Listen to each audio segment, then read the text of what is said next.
In this video, I'll show you how to add text in Framer. Start by opening your Framer project. Once you're inside, there are two simple ways to add text.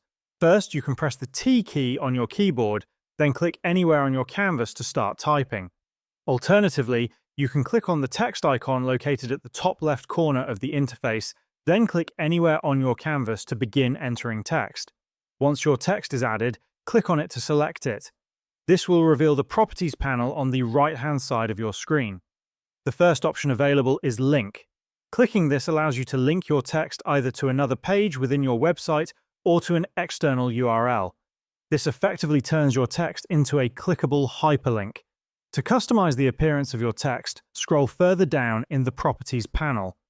Under the Text section, you can type in your content and then select a font from the wide range of available options. Next, you can adjust the font weight, choosing from styles such as thin, medium, bold, italic, or extra bold, depending on your design preferences.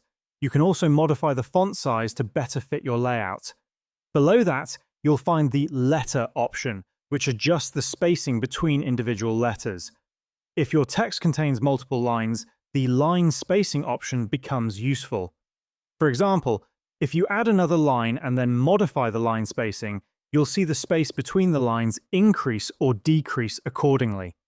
In addition, you can set the alignment of your text, left, right, center, or justified, based on how you want it displayed. Once you've completed all these adjustments, your text will be fully formatted and ready, and that's how you can add and customize text in Framer.